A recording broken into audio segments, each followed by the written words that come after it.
নমস্কার বন্ধুরা। তো আজকে আমি আপনাকে ঘরে বসেই অন্নপূর্ণা ভাণ্ডারের ফর্ম ফিল আপ কীভাবে করতে হবে সেটা আপনাকে বলবো। তো সবথেকে প্রথমে নিজের ফোনের ক্রোম বা ব্রাউজারে চলে যান। সেখানে দেখবেন social registry West Bengal .gov.in বলে একটা ওয়েবসাইট আছে। সেখানে আপনি সিম্পলি ক্লিক করবেন। এখানেই দেখতে পাচ্ছেন স্ক্রিনের ওপরে দেখা যাচ্ছে সোশ্যাল রেজিস্ট্রি .gov.in। তো সেখানে ক্লিক করার পরে দেখুন প্রথম একটা পেজ ওপেন হয়েছে গভর্নমেন্ট অফ ওয়েস্ট বেঙ্গলের। এটা হচ্ছে অরিজিনাল ওয়েবসাইট। এই ওয়েবসাইটে আপনি ক্লিক করুন। ক্লিক করার পরে দেখবেন আপনার কাছে এরকম একটা পেজ ওপেন হচ্ছে।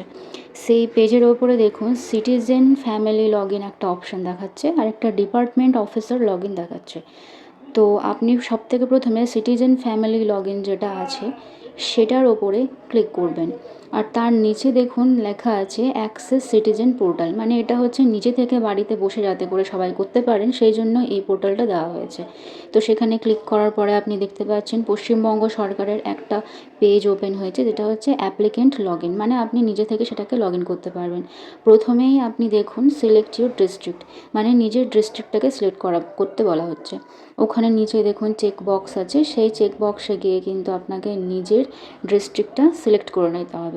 যেমন হচ্ছে আমার ডিস্ট্রিক্ট হচ্ছে বীরভূম ডিস্ট্রিক্ট, তাই আমি বীরভূম ডিস্ট্রিক্ট ক্লিক করলাম। এরপরে ঠিক তার নিচে দেখুন রেজিস্টার্ড মোবাইল নাম্বার, মানে হচ্ছে এখানে আপনার পরিবারের যে হেড আছে তার আধার কার্ডের সঙ্গে যে মোবাইল নাম্বার লিঙ্ক করা আছে সেই 10 ডিজিটের মোবাইল নাম্বার এখানে দিতে হবে।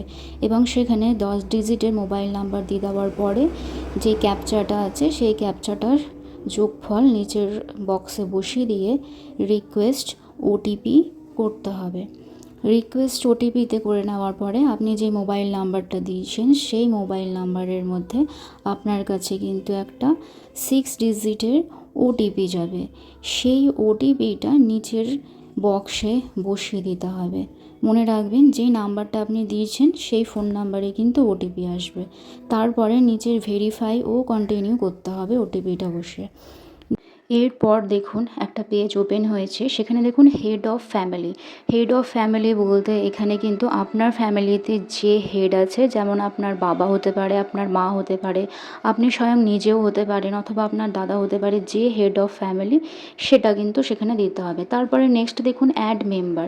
এখানে অ্যাড মেম্বার বলতে আপনার পরিবারের যত সংখ্যক সদস্য আছে, যেমন যদি আপনার পরিবারে একজন থাকে, দুজন থাকে, তিনজন থাকে, চারজন থাকে, যতজনাই থাকে সেখানে কিন্তু অ্যাড মেম্বার করে, যদি চারজন থাকে তাহলে চারবার কিন্তু অ্যাড মেম্বার করে সেখানে সিলেক্ট করতে হবে। যেমন আমার ফ্যামিলিতে হচ্ছে হেড অফ ফ্যামিলি মিলিয়ে চারজন, তাই কি আমি আরও তিনজন কিন্তু ফ্যামিলি মেম্বার অ্যাড করলাম, নিয়ে টোটাল মিলিয়ে হয়েছে চারজন। তাহলে আমার হচ্ছে টোটাল চারজন ফ্যামিলি মেম্বার। তারপরে দেখুন নিচে একটা বক্স আছে ডিক্লারেশন অ্যান্ড কনসেন্ট। এই সম্পূর্ণ ফর্মটা ফিল আপ করে নেওয়ার পরে সেই কনসেন্টটা কিন্তু আপনাকে দিতে হবে। এরপরে আপনি দেখতে পাচ্ছেন এখানে কিন্তু ফর্ম ফিল আপ করতে যাওয়ার আগে এই ডকুমেন্টসগুলো আপনার থাকতে হবে। এই ডকুমেন্টসগুলো যেমন হচ্ছে দেখুন হেড অফ ফ্যামিলির নাম চাই, তার ডেট অফ বার্থ চাই, জেন্ডার চাই, তিনি কোন ক্যাটাগরি থেকে বিলং করে সেটা চাই, তারপরে তার কন্ট্যাক্ট নাম্বার যেটা আধার কার্ডের সঙ্গে লিঙ্ক আছে, আধার কার্ড চাই, আধার কার্ডের কিন্তু সেটা আপলোড করতে হবে, তারপরে হচ্ছে প্যান কার্ড চাই এবং কোন ধরনের আপনারা এরিয়াতে থাকেন সেই এরিয়ার টাইপটা চাই। তো এই ধরনের সব ডকুমেন্টস কিন্তু আপনাদের কাছে থাকতে হবে। এরপরে নিচে দেখুন স্ক্রোল করে বেসিক ইনফরমেশান চাওয়া হয়েছে। এখানে কিন্তু হেড অফ ফ্যামিলির আধার কার্ড হিসেবে যেই নাম আছে সেই নাম কিন্তু দিতে হবে। আধার কার্ড হিসেবে তার নাম, তার ডেট অফ বার্থ, তার জেন্ডার, তার ক্যাটাগরি সেগুলো কিন্তু দিতে হবে। এবার যদি হেড অফ ফ্যামিলি যদি আপনার মেল হয় তাহলে মেল দেবেন। তার হচ্ছে এরপরে ক্যাটাগরি সিলেক্ট করবেন। উনি যদি কোনো জেনারেল ক্যাটাগরি থেকে বিলং করেন তাহলে ইউআর দিতে পারেন, অথবা এসসি এসটি ওবিসি বা ইউআরইডব্লিউএস যে ক্যাটাগরি থেকে বিলং করেন সেটা কিন্তু দেবেন। তারপরে কোন রিলিজিয়াস থেকে বিলং করছেন, যেমন হচ্ছে আমি হিন্দুজম থেকে বিলং করি তাই আমার হেড অফ ফ্যামিলি হচ্ছে হিন্দুজম, আমি এখানে হিন্দুজম সিলেক্ট করলাম। এরপরে পাশের ঘরটাতে দেখুন দেখা আছে কন্ট্যাক্ট নাম্বার, যেটা হচ্ছে আধার কার্ডের সঙ্গে লিঙ্ক করা আছে। এবার আধার কার্ডের সঙ্গে যে লিঙ্ক করা ফোন নাম্বারটা আছে সেখানে কিন্তু ভালো করে ইনপুট করে দেবেন। এখানে যেন কোনো রকমের ভুল না হয়। সবসময় মনে রাখবেন আধার কার্ডের সঙ্গে যেই ফোন নাম্বারটা আছে লিঙ্ক করা সেই ফোন নাম্বারটাই দেবেন। তারপরে দেখুন নিচেরটাতে দেখুন total of family member including head of family, মানে হচ্ছে হেড অফ ফ্যামিলিকে নিয়ে টোটাল হচ্ছে আমরা 4 জন, তাই এখানে 4 জন নিজে নিজেই অটোমেটিক্যালি সেটা বসে গেছে। আপনি ওপরে দেখতে পাচ্ছেন হেড অফ ফ্যামিলি হচ্ছে 1, মেম্বার 2, মেম্বার 3, মেম্বার 4। তাহলে টোটাল হচ্ছে হেড অফ ফ্যামিলি মিলিয়ে আমাদের ফ্যামিলিতে হচ্ছে 4 জন, তাই আমি 4 জন ওখানে সিলেক্ট করলাম। এরপরে নিচে দেখুন, এবার নিচেরটাতে যদি আপনি দেখবেন তাহলে দেখা যাচ্ছে ডিসেবিলিটি স্ট্যাটাস। এবার আপনি যদি ডিসেবল হয়ে থাকেন তাহলে কিন্তু সেখানে ইয়েস ক্লিক করতে হবে, আর যদি নো থাকে তাহলে কিন্তু নো করবেন। আপনি যদি ডিসেবল থাকেন তাহলে কিন্তু ডিসেবিলিটি সার্টিফিকেট নাম্বার দিতে হবে, ডিসেবিলিটির পার্সেন্টেজ দিতে হবে, প্লাস তার সার্টিফিকেটও কিন্তু আপলোড করতে হবে। এখানে কিন্তু একটা জিনিস মনে রাখবেন, যে কোনো সার্টিফিকেট আপনি এখানে আপলোড করবেন সেটা কিন্তু 50 কেবি থেকে 200 কেবির মধ্যে যেন থাকে, এবং ফর্ম ফিল আপ করতে যাওয়ার আগে সমস্ত ডকুমেন্টস ভালো করে স্ক্যান করে এই কেবির মধ্যে যেন করে নেবেন। এরপরে যেহেতু ডিসেবল নেই তাই সেটা আমি কিন্তু নো করব। এবার নেক্সট হচ্ছে আধার কার্ড ডিটেলস। এবার আপনার আধার কার্ডের যে নাম্বারটা আছে সেই আধার কার্ডের নাম্বারটা সেখানে কিন্তু ভালো করে ইনপুট করে দিতে হবে। ইনপুট করার পরে দেখুন গ্রিন কালারের একটা টিক মার্ক আসছে, তার মানে আপনার আধার কার্ডটা সঠিকভাবে ইনপুট হয়ে গেছে। নেক্সট দেখুন আধার কার্ড ডকুমেন্টস সেখানে আপলোড করতে হবে। এখানে নিচে দেখুন দেখা হচ্ছে 50 কেবি থেকে 200 কেবি। আমি আপনাকে প্রথমেই বলে দিয়েছিলাম যে কোনো ডকুমেন্টস আপনি এখানে আপলোড করবেন সেটা যেন 50 কেবি থেকে 200 কেবির মধ্যে থাকে। তো আধার কার্ড এখানে আপলোড করে দেওয়ার পরে দেখুন একটা গ্রিন কালারের টিক মার্ক দেখা যাচ্ছে, তার মানে আপনার আধার কার্ড হচ্ছে ভালোভাবে আপলোড হয়ে গেছে। নেক্সট হচ্ছে ফ্যামিলি ডেমোগ্রাফিক ও অ্যাড্রেস, মানে আপনার কোন এরিয়াতে আপনি থাকেন সেই তার সম্পূর্ণ বর্ণনাটা এখানে দিতে হবে। আপনার পার্মানেন্ট অ্যাড্রেস যা আছে সেটা ইনপুট করবেন। আপনি কোন ডিস্ট্রিক্ট থেকে আছেন সেটা কিন্তু প্রথমেই ইনপুট হয়ে গেছে, বীরভূম ডিস্ট্রিক্ট, আমার বীরভূম ডিস্ট্রিক্ট তাই বীরভূম নিলাম। নেক্সট দেখুন হচ্ছে আপনি কোন ধরনের এরিয়া টাইপে থাকেন। যদি আপনি গ্রামে থাকেন তাহলে রুরাল সিলেক্ট করবেন, আপনি যদি শহরে থাকেন তাহলে কিন্তু আরবান সিলেক্ট করবেন। আমি যেহেতু শহরে থাকি তাই আরবান সিলেক্ট করলাম। এরপরে দেখুন এখানে পিনকোড দেওয়া আছে, এখানে আপনার এরিয়ার যে পিনকোডটা আছে সেই পিনকোডটা এখানে সিলেক্ট করে নেবেন। পিনকোড সিলেক্ট করে নেওয়ার পর আপনার যে আপনার পোস্ট অফিস যেটা আছে সেটা কিন্তু এই চেক বক্স থেকে কিন্তু সিলেক্ট করে নেবেন। তারপরে হচ্ছে পুলিশ স্টেশন আমার বোলপুর পিএস, তাই আমি বোলপুর পিএস সিলেক্ট করলাম। নেক্সট হচ্ছে আপনার কোন ব্লক হচ্ছে আমার বোলপুর ব্লক, তাই আমি বোলপুর ব্লক সিলেক্ট করেছি। আমার কোন ওয়ার্ড নাম্বার সেই ওয়ার্ড নাম্বার আমি সিলেক্ট করেছি। এবার নেক্সট হচ্ছে ভোটার কার্ড ডিটেলস। এখানে কিন্তু আপনাকে ভোটার কার্ড ডিটেলস সম্পূর্ণ দিতে হবে। আপনার যে ভোটার কার্ডের যে এপিক নাম্বারটা সেটা কিন্তু এখানে আপনাকে ইনপুট করে দিতে হবে। এরপরে হচ্ছে অ্যাসেম্বলি কনস্টিটিউয়েন্সি আর পার্ট নাম্বার, এই দুটো নিয়ে যদি আপনাদের কোনো সমস্যা থাকে তাহলে যখন আপনারা ভোট দিতে গেছিলেন, ভোট দিতে যাওয়ার আগে যে কাগজটা দেওয়া হয়েছিল সেই কাগজের মধ্যেই দেখবেন অ্যাসেম্বলি কনস্টিটিউশন মানে আপনার কোন বিধানসভা ক্ষেত্র সেটা কিন্তু ওখানে লেখা আছে, প্লাস পার্ট নাম্বার মানে হচ্ছে অংশ নাম্বারটা কিন্তু আপনি সেখান থেকে পেয়ে যাবেন। তাহলে অ্যাসেম্বলি কনস্টিটিউশনই আর পার্ট নাম্বার এই দুটোই কিন্তু আপনি আপনার ভোটার কার্ডের যে স্লিপটা পেয়েছিলেন ভোট দিতে যাওয়ার আগে সেখানে কিন্তু পেয়ে যাবেন। তারপরে সম্পূর্ণটাকে সেভ ড্রাফট করে নেক্সট করবেন। নেক্সট করার পরে দেখবেন আপনার কাছে রেশন কার্ড ফুড সেফটির একটা অপশান চলে আসছে, দেখতে পাচ্ছেন এখানে, ওখানে লেখা আছে দেখুন do you have a digital ration card, আপনার কাছে কি কোনো ডিজিটাল রেশন কার্ড আছে, যদি থাকে তাহলে ইয়েস করবেন এবং সেই ডিজিটাল রেশন কার্ডের টাইপ কী, আর যদি ডিজিটাল রেশন কার্ড থাকে না তাহলে কিন্তু নো করবেন। এবং সেই কার্ডে যদি ডিজিটাল রেশন কার্ড থাকে তাহলে সেই ডিজিটাল রেশন কার্ড কোন টাইপের আছে সেটা কিন্তু সেখানে আপনার রেশন কার্ডের মধ্যে লেখা থাকবে। তারপরে দেখবেন রেশন কার্ড নাম্বার, সেই রেশন কার্ডের টাইপ সিলেক্ট করার পরে সেই কার্ড নাম্বারটা সেখানে কিন্তু প্রপারলি বসিয়ে দেবেন। এই ধরনের যে ডিজিট আপনারা ইনপুট করবেন সেগুলো যেন সব ঠিকঠাক হয়, এটা বারবার করে কিন্তু চেক করে নেবেন। এরপরে সেভ ড্রাফট করে নিয়ে নেক্সটে ক্লিক করবেন। নেক্সটে ক্লিক করার পরে দেখুন আপনার কাছে আরেকটা পেজ ওপেন হয়েছে। এখানে কিন্তু হাউস ও ল্যান্ড মানে আপনার ঘর এবং জমি জমা নিয়ে কিছু তথ্য দিতে হবে। নিচে দেখুন লেখা আছে house size, does your house have more than 3 পাক্কা হাউস, আপনার কি বাড়িতে 3টের থেকে বেশি 3 বা তার বেশি পাক্কা ঘর আছে, যদি থাকে তাহলে হ্যাঁ করবেন, যদি নেই তাহলে নো করবেন। তারপরে দেখুন লেখা আছে weather your family ওনস any land, মানে বোঝাচ্ছে যে আপনার ফ্যামিলিতে হেড অফ ফ্যামিলি মিলিয়ে আপনার ফুল ফ্যামিলিতে যতজন সদস্য আছে তাদের টোটাল জমির পরিমাণ কত আছে। তাহলে সেই পরিমাণটা দেখুন, সেই পরিমাণটা ডেসিমেল ফ্যাক্টরে কিন্তু বসাতে হবে। মানে টোটাল কত ডেসিমেল ফ্যামিলিতে আপনাদের জমি জায়গা আছে সেটা কিন্তু নিচের বক্সটাতে ভালো করে বসিয়ে দিতে হবে। এখানে কিন্তু আপনি কোনো ধরনের ভুল ইনফরমেশন দেবেন না, কারণ যদি আপনার কাছে ভেরিফিকেশনে আসে তাহলে কিন্তু যেন সেটা সঠিক হয়। এরপরে আপনি নিচেরটাতে চলে আসুন, দেখুন লেখা আছে does any family member own non commercial motorised four wheelers, jeep, car, tractors, anything. মানে বোঝা যাচ্ছে যে আপনার বাড়িতে কি কোনো বাণিজ্যিকভাবে ব্যবহৃত কোনো কার আছে, জিপ আছে, কোনো চার চাকা যদি থাকে তাহলে ইয়েস করবেন, এবং কতগুলি গাড়ি আছে সেটা কিন্তু ওখানে দিতে হবে, গাড়ির সংখ্যা এবং গাড়ির রেজিস্ট্রেশন নাম্বার দিতে হবে। আর যদি নেই তাহলে কিন্তু নো করে দেবেন। তারপরে দেখুন আছে হেলথ অ্যান্ড ইন্স্যুরেন্স, মানে আপনার কি কোনো হেলথ ইন্স্যুরেন্স আছে? যদি থাকে তাহলে ইয়েস করবেন, আর যদি নেই তাহলে কিন্তু নো করবেন। ওর ঠিক নিচে দেখুন লেখা আছে হ্যাজ হেলথ ইন্স্যুরেন্স, যেমন আমার একটা আছে, হেলথ ইন্স্যুরেন্স ইয়েস করব, আর যদি আপনার না থাকে তাহলে নো করবেন। এবার দেখুন পাশে লেখা আছে ইন্স্যুরেন্স টাইপ, এবার ওটা কি গভর্নমেন্ট মানে সরকারি কোনো ইন্স্যুরেন্স আছে না প্রাইভেট আছে।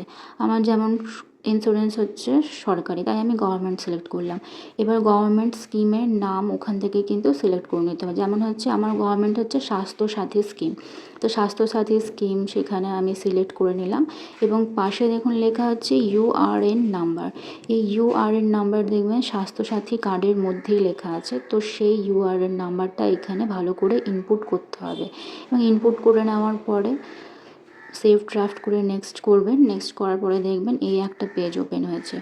এখানে দেখুন ইনকাম ও প্রফেশন, মানে হচ্ছে আপনার কোন প্রফেশন বা আপনার ইনকাম সোর্স কী, আপনি কোথা থেকে টাকা ইনকাম করছেন সেটা কিন্তু এখানে বলতে হবে। দেখুন লেখা আছে do you pay income tax আর প্রফেশনাল ট্যাক্স, আপনি কি কোনো ইনকাম ট্যাক্স পে করে থাকেন? যদি হ্যাঁ তাহলে ইয়েস করবেন, আর যদি নো তাহলে নো করবেন। তার পাশে দেখুন লেখা আছে আপনার কি কোনো প্যান কার্ড আছে? যদি থাকে তাহলে ইয়েস করবেন, যদি নেই তাহলে নো করবেন। আর যদি থাকে তাহলে কিন্তু প্যান নাম্বারটা নিচে বসাতে হবে। তারপরে দেখুন টোটাল অ্যানুয়াল ফ্যামিলি ইনকাম, আপনার ফ্যামিলির সকল সদস্য মিলিয়ে টোটাল অ্যানুয়াল মানে টোটাল বার্ষিক ইনকাম কত সেটা সেখানে বসাবেন। তারপরে দেখুন নেচার অফ এমপ্লয়মেন্ট, মানে হেড অফ ফ্যামিলি কী কাজ করেন, উনি কি গভর্নমেন্ট সেক্টরে কাজ করেন, সরকারি কাজ করেন, বা কোনো ফর্মাল সেক্টরে সেলফ এমপ্লয়েড আছেন, কোনো বিজনেস করেন, অথবা কি উনি কোনো আর্টিস্ট বটেন, অথবা কৃষক বটেন, বা সেরকম ধরনের কিছু কাজ করে থাকেন, অথবা তিনি কি বেকার আনএমপ্লয়েড আছেন, অথবা উনি কি প্রাইভেট সেক্টরে কাজ করে থাকেন, অথবা উনি কি পার্ট টাইম জব করছেন, অথবা অন্য জায়গা থেকে এসে এখানে কাজ করছেন মাইগ্রেন্ট লেবার, অথবা এর মধ্যে অন্য কিছু। যেমন যিনি কাজ করেন হেড অফ ফ্যামিলি, এর মধ্যে কোনোটাই নেই, তাই আমি আদার সিলেক্ট করেছি।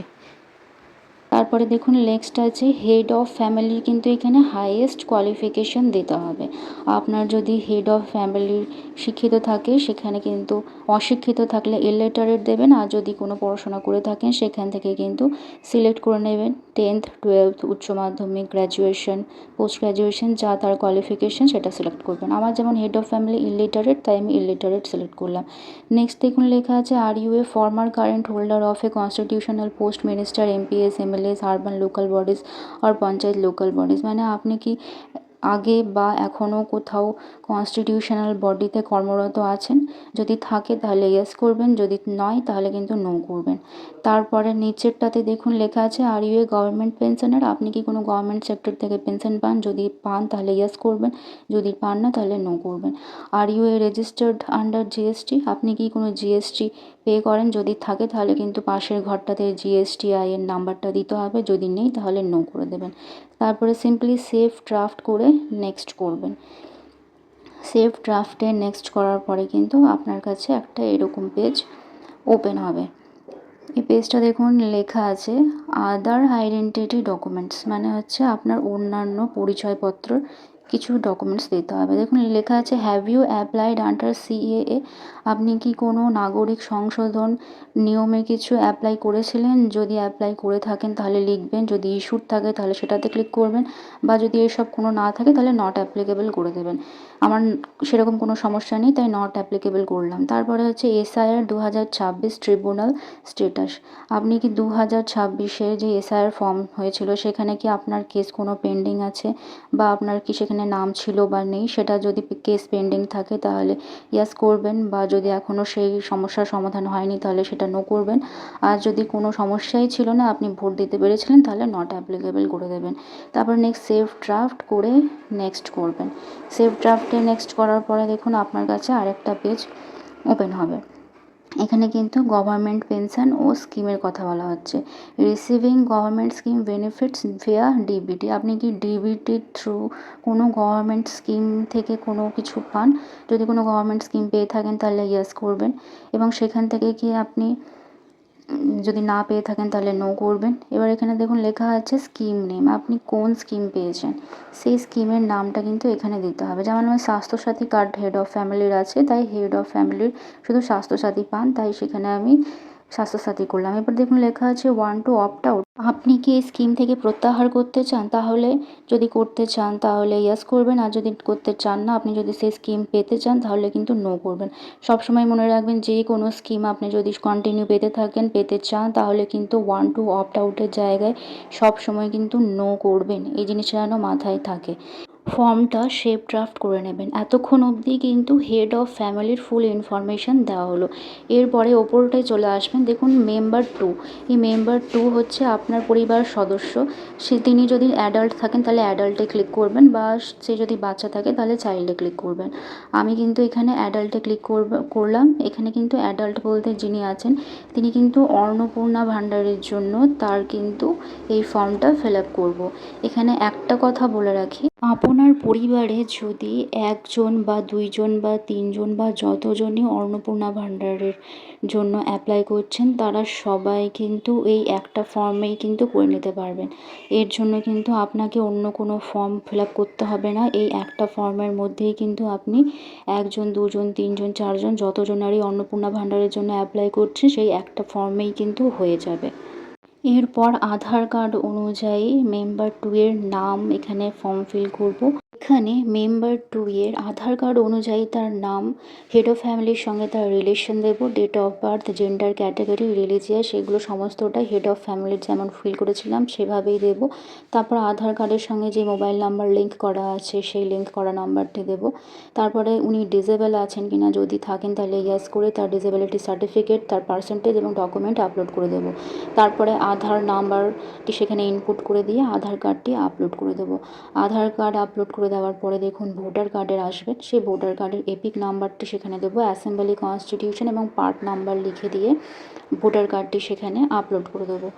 আপলোড করে দেওয়ার পরে দেখুন একটা হেলথ অ্যান্ড ইন্স্যুরেন্স আছে, হ্যাজ হেলথ ইন্স্যুরেন্স, ওনার কি কোনো হেলথ ইন্স্যুরেন্স আছে? যদি থাকে তাহলে ইয়েস করবেন, সেটা গভর্নমেন্ট না প্রাইভেট সেটা লিখে দেবেন। আমার যেমন গভর্নমেন্ট আছে, তারপর সেই গভর্নমেন্ট কি স্বাস্থ্যসাথী, যদি হ্যাঁ তাহলে লিখবেন, এবং তার সাথে ইউআরএন নাম্বারটাও যেন ইনপুট করে দেবেন। সেখানে ইনপুট করে দেওয়ার পর সেভ ড্রাফট করে নেক্সট করবেন। নেক্সট করার পরে ইনকাম এবং প্রফেশনটা আসছে, পেজ খুলেছে। সেখানে দেখুন do you pay income tax আর প্রফেশনাল ট্যাক্স, আপনি কি কোনো ইনকাম ট্যাক্স পে করে থাকেন? যদি থাকে তাহলে ইয়েস করবেন, যদি না তাহলে নো করবেন। তারপরে do you have any PAN card, আপনার প্যান কার্ড থাকলে দেবেন, আর যদি নেই তাহলে নো করবেন। যদি থাকে তাহলে প্যান কার্ডটা কিন্তু সেখানে প্যান কার্ডের নাম্বারটা আপলোড করতে হবে। তারপরে দেখুন লেখা আছে নেচার অফ এমপ্লয়মেন্ট, আপনি কোন ধরনের কাজ করেন? আপনি কি কোনো সরকারি চাকরি করে থাকেন তাহলে গভর্নমেন্ট সেক্টরে করবেন, আপনি সেলফ এমপ্লয়েড আছেন তাহলে সেটা করবেন, বা বেকার থাকলে আনএমপ্লয়েড করবেন, বা প্রাইভেট সেক্টরে কাজ করলে প্রাইভেট সেক্টর জব করবেন। এমন মেম্বার 2 বেকার, তাই আমি আনএমপ্লয়েড সিলেক্ট করলাম। এরপরে আসছে হাইয়েস্ট কোয়ালিফিকেশান, এখানে উনি ইলিটারেট, তাই আমি ওনার জন্য ইলিটারেট সিলেক্ট করলাম। ইলিটারেট সিলেক্ট করার পরে হচ্ছে সেম হচ্ছে অপশান, আপনি কোনো এমএলএ, মিনিস্টার, এমপিদের এখানে আগে কাজ করেছেন বা করছেন, যদি করে থাকেন তাহলে ইয়েস করবেন, যদি করে না থাকেন তাহলে নো করবেন। তারপরে হচ্ছে are you a government pensioner, আপনি কোনো গভর্নমেন্ট পেনশন পান, যদি পেয়ে থাকেন তাহলে ইয়েস করবেন, যদি না পেয়ে থাকেন তাহলে নো করবেন। এরপরে হচ্ছে যদি আপনি জিএসটি দিয়ে থাকেন তাহলে জিএসটি নাম্বার দিতে হবে এবং সেভ ড্রাফট করে নেক্সট করতে হবে। এরপরে নেক্সট হচ্ছে have you applied under CAA, আপনি কি কোনো সিএএ আন্ডারে অ্যাপ্লাই করেছেন? যদি না করে থাকেন তাহলে নট অ্যাপ্লাইড করবেন, বা যদি অ্যাপ্লাই করে থাকেন তাহলে অ্যাপ্লাইড করবেন। এরপর হচ্ছে এসআইআর 2026 কি কোনো কেস আপনার কি পড়ে আছে? যদি কেস যদি থাকে তাহলে ইয়েস করবেন, যদি না থাকে তাহলে নো করবেন, বা যদি আপনি নট অ্যাপ্লিকেবল আছে তাহলে নট অ্যাপ্লিকেবল করবেন। তারপরে সেভ ড্রাফট করে নেক্সট করবেন। এরপরে দেখুন লেখা আছে government pension scheme applying for Annapurna Yojana, আপনি কি মেম্বার 2 এর জন্য অন্নপূর্ণা যোজনার জন্য অ্যাপ্লাই করছেন? যদি থাকে তাহলে ইয়েস আই অ্যাম অ্যাপ্লাইংয়ের জায়গায় সিলেক্ট করবেন। এখানে কিন্তু দুটো ক্রাইটেরিয়া আছে। এখানে দেখুন সেই ক্যান্ডিডেটকে ফিমেল হতে হবে, মানে ওনাকে মহিলা হতে হবে, এবং ওনার বয়স 25 থেকে 60 বছরের মধ্যে হতে হবে অন্নপূর্ণা যোজনার জন্য। তাহলে এই ক্রাইটেরিয়াটা যেন ওনার নিশ্চয়ই থাকুক, তারপরেই কিন্তু উনি এলিজিবল হতে পারবেন অন্নপূর্ণা যোজনার জন্য। এরপরে দেখুন নিচে লেখা আছে receiving government scheme benefits via DBT, উনি কি কোনো গভর্নমেন্ট স্কিম পেয়েছিলেন ভিয়া ডিবিটির দ্বারা আগে? যদি পেয়ে থাকেন তাহলে ইয়েস করবেন, যদি না পেয়ে থাকেন তাহলে নো করবেন। যেমন মেম্বার 2 পেয়েছিল তাই ওনার ইয়েস করলাম। এবার কি কোন ধরনের উনি পেয়েছিলেন, ঠিক আছে, কোন ধরনের স্কিম তিনি পেয়েছিলেন, তো সেটা সেখান থেকে কিন্তু সিলেক্ট করে নিতে হবে। নিচে দেখুন স্কিম 1, স্কিম 1 নেই, মানে কোন স্কিম উনি পেয়েছিলেন, তাহলে সেখানে সিলেক্ট করে নিতে হবে। এবং 1 টু অপ্ট আউট, আপনি কি সেখান থেকে প্রত্যাহার করতে চান? যদি প্রত্যাহার না করতে চান তাহলে কিন্তু নো করবেন, আর যদি প্রত্যাহার করতে চান তাহলে ইয়েস করবেন। এখানে যেমন উনি স্বাস্থ্যসাথী স্কিমের সুবিধা পেতেন তাই স্বাস্থ্যসাথী কার্ড করলাম। এখানে 1 টু অপ্ট আউট, উনি কি প্রত্যাহার করতে চান এই স্কিম থেকে? যদি করতে না চান তাহলে নো করবেন, যদি করতে চান তাহলে ইয়েস করবেন। সবসময় মনে রাখবেন যদি আপনি কোনো স্কিম থেকে নিজেকে প্রত্যাহার করতে না চান তাহলে সবসময় কিন্তু অপশান নো রাখবেন। এরপরে হচ্ছে উনি কি আরও কি কোনো স্কিম পেয়েছিলেন আগে? যদি পেয়ে থাকেন তাহলে অ্যাড আনাদার স্কিম, মানে মেম্বার 2 কিন্তু আগে লক্ষ্মীর ভাণ্ডার বলে স্কিমের সুবিধা পেতেন, তাই কিন্তু লক্ষ্মীর ভাণ্ডার ওখানে নামটা আমরা চেকবক্স থেকে সিলেক্ট করে নিলাম। এরপরে হচ্ছে 1 টু অপ্ট আউট, আপনি কি সেখান থেকে বিরত হতে চান বা প্রত্যাহার করতে চান তাহলে সেখানে কিন্তু নো করবেন। তারপরে কিন্তু স্কিমটা কিন্তু অপ্ট আউটের জায়গায় সবসময় নো করে দিয়ে সেভ ড্রাফট করে তারপরে কিন্তু নেক্সট করবেন। এখানে কিন্তু পুরোটা মেম্বার 2 এর ফর্ম কিন্তু ফিল হয়ে গেছে। এখানে উপরে দেখতে পাচ্ছেন হেড অফ ফ্যামিলির নাম দেওয়া হয়েছে, মেম্বার 2 এর দেওয়া হয়েছে। এবার হচ্ছে মেম্বার 3, এবার আপনার হচ্ছে ফ্যামিলিতে যদি 3টে মেম্বার থাকে তাহলে থার্ড মেম্বারেরও কিন্তু সেম ওই রকমইভাবে ফর্ম ফিল আপ করতে হবে। উনিও যদি অন্নপূর্ণা যোজনার জন্য অ্যাপ্লাই করে থাকেন তাহলে কিন্তু উনিও এটাতে সেম ইয়েভাবেই কিন্তু অ্যাপ্লাই করতে পারেন। এর জন্য কিন্তু ওনাকে আলাদা আর কোনো ফর্ম ফিল আপ করতে হবে না। আপনার বাড়িতে যদি এক বা তার বেশি অন্নপূর্ণা যোজনার জন্য ফর্ম ফিল আপ করছেন তাহলে কিন্তু অ্যাড মেম্বারে গিয়ে যতজন অ্যাপ্লাই করছেন ততজনের কিন্তু অ্যাপ্লাই করতে হবে। এই ফ্যামিলিতে মেম্বার 3ও অন্নপূর্ণা যোজনার জন্য অ্যাপ্লাই করছেন, তাই ঠিক সেম একইভাবে মেম্বার 2 এর যেভাবে করা হয়েছে মেম্বার 3এরও সেভাবে করা হলো। এরপরে দেখুন ওপরটাতে দেখা যাচ্ছে মেম্বার 2 আর মেম্বার 3 জনেই কিন্তু অন্নপূর্ণা যোজনার জন্য অ্যাপ্লাই করেছে, তাই গ্রিন কালারের দেখা যাচ্ছে অন্নপূর্ণার যোজনাতে টিকমার্ক দেওয়া হচ্ছে, তাই আপনারা এইভাবে ফর্ম ফিল করতে পারেন। নেক্সট এখানে যদি আপনার 4th নাম্বার যদি বাচ্চা থাকে তাহলে চাইল্ডে সিলেক্ট করে নেবেন এবং আধার কার্ড অনুযায়ী তার নাম দেবেন। হেড অফ ফ্যামিলির সঙ্গে তার সম্পর্কটা কী সেটা কিন্তু চেকবক্স থেকে ক্লিক করে নেবেন। যদি তার পুত্র থাকে তাহলে সন করবেন, তার যদি সে মেয়ে থাকে তাহলে ডটার করবেন, যেটা আপনার সেটা করে নেবেন। তারপরে হচ্ছে ডেট অফ বার্থ দেবেন, তার জেন্ডার দেবেন, তার ক্যাটাগরি দেবেন, রিলিজিয়াস দেবেন, আধার কার্ডের সঙ্গে যে মোবাইল নাম্বারটা লিঙ্ক করা আছে সেটা দেবেন, ডিসেবিলিটি আছে কি না সেটা দেবেন, তার আধার কার্ডের ডিটেলস দেবেন, আধার কার্ড নাম্বার দিয়ে আধার কার্ড ফিল করে দেবেন। তারপরে দেখুন হ্যাজ হেলথ ইন্স্যুরেন্স, বাচ্চার কি কোনো হেলথ ইন্স্যুরেন্স আছে? যদি থাকে তাহলে ইয়েস করবেন, আর যদি নেই তাহলে কিন্তু নো করে দেবেন। আমার যেমন বাচ্চার হেলথ ইন্স্যুরেন্স আছে তাই আমি ইয়েস করলাম, আর নেই তাই আমি নো করে দিলাম। এবার নেক্সটে ক্লিক করবেন। নেক্সটে ক্লিক করার পরে এখানে ইনকাম এমপ্লয়মেন্টের কোনো ব্যাপার নেই, বাচ্চা যেহেতু, তাই নেক্সট হচ্ছে have you applied under CAA, বাচ্চা কি কোনো সিইএ এর জন্য ফর্ম ফিল আপ করেছিল? আমি ওখানে নট অ্যাপ্লিকেবল করেছি। সে যেহেতু বাচ্চা, তার তার কোনো এসআইআর কোনো গল্পই হয় না, তাই নট অ্যাপ্লিকেবল করেছি। তারপরে নেক্সট সেভ ড্রাফট করে নেক্সট করে দেওয়া হয়েছে।